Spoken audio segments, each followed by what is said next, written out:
Well, away from that, the disposal of medical waste is slowly becoming a menace in Mombasa County.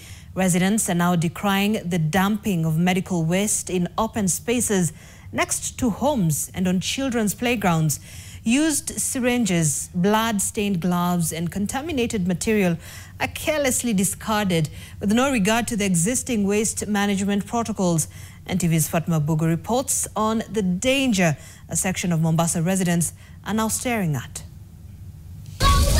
The Ganahola dam site in Mikindani, Mombasa, but what may seem trash to some is turning out to be a treasure for others.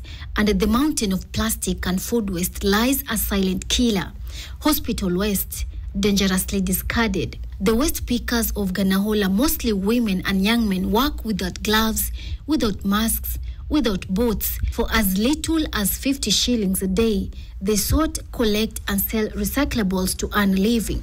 But herein lies their ignorance, or perhaps arrogance.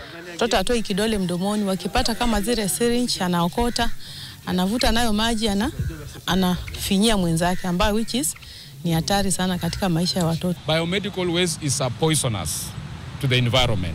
So anybody who is dealing with the biomedical waste and is not incinerating, that person is a criminal. Medical facilities are required by law to incinerate waste in a controlled environment, but that has not been the case. Here it is, dumped in the open, no safety protocols, and worse still, no one is held accountable. Tunamwagua shindano pale, asubuhi tunakuja tunafunikiwa na saruji. Na wakubwa zetu account wanakuja pale na gari ndogo wakiokota posho. That law of biomedical waste is now reluctant in this county.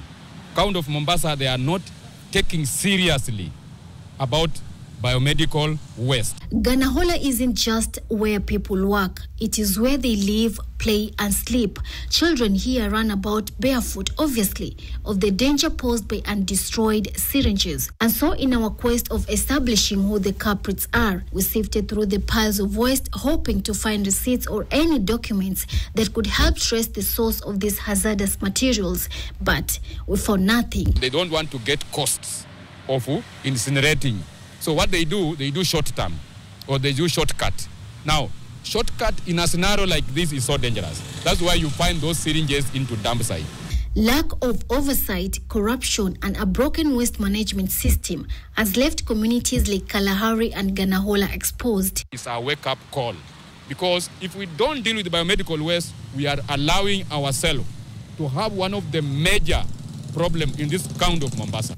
The necessary regulations had not been in place. Right now, as we're speaking, those regulations, we wrote to all stakeholders, sought their views, and we have just gazetted. As residents await a solution, the lingering question still remains: which health facilities are responsible for this mess? Fatma Bugu, NTV, Mombasa.